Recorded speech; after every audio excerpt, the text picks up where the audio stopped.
गुरुर्ब्रह्मा गुरुर्विष्णु गुरुर्देवो महेश्वरः गुरुर्साक्षात् परमब्रह्म तस्मै श्रीगुरवे नमः। ध्यानमूलं गुरुर्मूर्तिं पूजामूलं गुरुर्पदं मन्त्रमूलं गुरुर्वाक्यं मोक्षमूलं गुरुकृपा। शिवावतार महायोगी साक्षात् नीलकण्ठन संशयः गृहाण वंदनम प्रभो नमस्ते हर गुरवे। ओम अहेतुकी प्रेम घन दिव्य मूर्तिम आचार्य रूपं श्री प्रणवं नमामि। त्वमेव माता च पिता त्वमेव त्वमेव बन्धुश्च सखा त्वमेव त्वमेव विद्या द्रविणं त्वमेव त्वमेव सर्वं मम देव देव त्वमेव सर्वं मम देव देव त्वमेव सर्वं मम देव देव। শক্তি পুরুষোত্তম কথার ইউটিউব চ্যানেলে আপনাদের প্রত্যেককে স্বাগত জানাই। চণ্ডী চিন্তার এই অনুপম যাত্রায় আপনাদের স্বাগত জানাই ও পরপর এপিসোডগুলি পেতে গেলে পাওয়ার জন্য আপনাদেরকে বলছি, রিকোয়েস্ট করছি যে সাবস্ক্রাইব করবেন চ্যানেলটিকে ও বেল আইকনটিকে প্রেস করে রাখবেন। আজকে আমরা শ্রী চণ্ডীর প্রথম অধ্যায়ের 9 নম্বর মন্ত্রটি বোঝার চেষ্টা করব।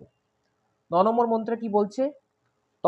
ততো মৃগয়া ব্যাজেন হৃত স্বাম্যঃ স ভূপতিঃ একাকী হয়মারুহ্য জগাম গহনং বনম। বলছেন তত মৃগয়া ব্যাজেন হৃত স্বাম্যঃ স ভূপতি একাকী হয়মারুহ্য জগাম গহনং বনম। বলছেন অনন্তর হৃতরাজ্য সেই ভূপতি মৃগয়াচ্ছলে একাকী অশ্বারোহণ পূর্বক গহন বনে গমন করিয়াছিলেন। একাকী হয়মারুহ্য জগাম গহনং বনম। তবে একাকী বলছেন কিন্তু অশ্বারোহণে গমন করলেন, তাহলে একাকী নন, অশ্বের পিঠে ঘোড়ায় চড়ে যাচ্ছেন। তো ঘোড়ায় চড়ে যে যাচ্ছেন তাহলে কে? ঘোড়াটা কে? ঘোড়া তো মন, ইন্দ্রিয়, তাহলে উনি একা নন, ইন্দ্রিয়গুলোকে সাথে করে নিয়ে যাচ্ছেন। কোথায় যাচ্ছেন? গহন বনে, জগাম গহনং বনম। গহন বন আসলে কি? গহন বন আসলে বুদ্ধিক্ষেত্র। গহন বন আসলে বুদ্ধিক্ষেত্র। আমরা যখন দেখি যে এই যে ভাব সমরের রাজা সুরত পরাজিত হলেন, তারপর সপুরে এসে দেখলেন যে রাজার অমাত্যরা রিভোল্ট করছে, বিদ্রোহ করছে, সেখানেও রাজা পেরিয়ে উঠলেন না, বেরিয়ে গেলেন। বেরিয়ে গেলেন কোথায়? ফিজিক্যালি কি বেরোলেন? না, ফিজিক্যালি কোথাও বেরোলেন না। তিনি তখন সেই ভাবসমূহকে আশ্রয় করে করেই আবার সেই পরম সত্যের দিকে ধাবিত হওয়ার চেষ্টা করলেন। ভাবসমূহকে আশ্রয় করে, তাহলে ভাবসমূহ আবার বিদ্রোহ করছিল, আবার অমাত্য ভাবসমূহকে আশ্রয় করলেন কেন? না, সেই জন্যই তো বুদ্ধিক্ষেত্র। ভগবান বুদ্ধিযোগের কথা বলেছিলেন অর্জুনকে।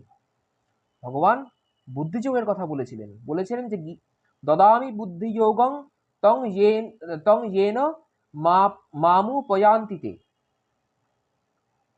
যাহা দ্বারা আমাকে অর্থাৎ আত্মাকে পাওয়া যায় সেই বুদ্ধিযোগ জীবকে প্রদান করি আমি, শ্রী ভগবান বলছেন গীতাতে, গীতা মুখে। তাহলে এই যে বুদ্ধিযোগ অবলম্বন করে বেরোলেন, কার সাথে বেরোলেন? নিজের ইন্দ্রিয় মনকে ফেলে রাখলেন না, কিন্তু অশ্বারোহণ পূর্বক বেরোলেন। অশ্বগুলো হলো ইন্দ্রিয় বা মন। এবং এইখানে একটি কথা বলা হয় যে মৃগয়া করতে বেরোলেন। মৃগয়া শব্দটি এসছে কোত্থেকে? অন্বেষণ। কি অন্বেষণ? আত্মার অন্বেষণ, আত্মার অনুসন্ধান। মৃগ যে পথে যায় তাকে মার্গ বলে, আর মৃগকে খোঁজাকে মৃগয়া বলে। অন্বেষণ করা। হয় অর্থাৎ মৃগয়া, হয় অর্থাৎ ইন্দ্রিয়রূপ অশ্ব, মানে ইন্দ্রিয়াণি হয়ানাহুহু। গহন বন অর্থাৎ বিষয়ারণ্য। তো বিষয়ারণ্যেই গেলেন, বিষয়ের অরণ্যেই গেলেন। কি আশ্রয় করে গেলেন? বুদ্ধিযোগকে আশ্রয় করে গেলেন। এখানে কিন্তু তার একটা প্রবল আপনার বিষাদ অর্জুনের যেরকম শ্রী ভগবানের কথা শোনার আগে বিষাদ উপস্থিত হয়েছিল, সেরকম বিষাদ যোগের আভাস পাওয়া গেল রাজা সুরথের। গীতায় বিষাদ যোগে যখন বলছেন যে গান্ডিবং সংসতে হস্তাৎ ত্বক চৈব পরিদহ্যতে মুখঞ্চ পরিশুষ্যতি বেপথুশ্চ শরীরমে। ধনুস্খালন, গাত্রদাহ, মুখশোষ, হৃদকম্প প্রভৃতি হলো বিষাদের চিহ্ন অর্জুনের হয়েছিল। এখানে এক্সপ্লিসিটলি সেই বিষাদের কথা বলা হচ্ছে না ঠিকই, কিন্তু রাজা বিষাদগ্রস্ত হয়েই কিন্তু গহন বনে চলে গেলেন। গহন বনে চলে গেলেন কেন?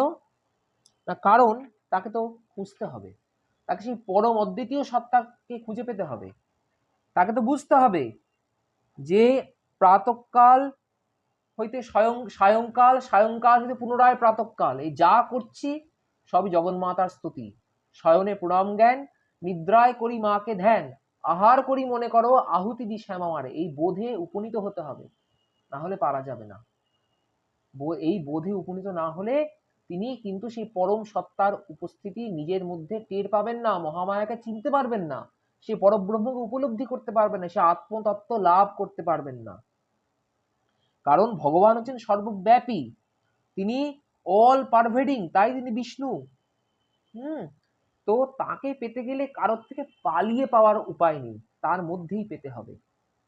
তাই জন্য বুদ্ধিযোগকে আশ্রয় করতে হবে, বুদ্ধিযোগকে আশ্রয় করতে হবে। কারণ মা যেভাবে, যে মূর্তিতে আমি চাইছি মাকে, মা সেভাবেই আমার সামনে আসছেন, মা সেভাবেই আমার সামনে আসছেন। আমাকে তো প্রথমে বিশ্বাস করতে হবে, জ্ঞান ভক্তি লাভ হবে।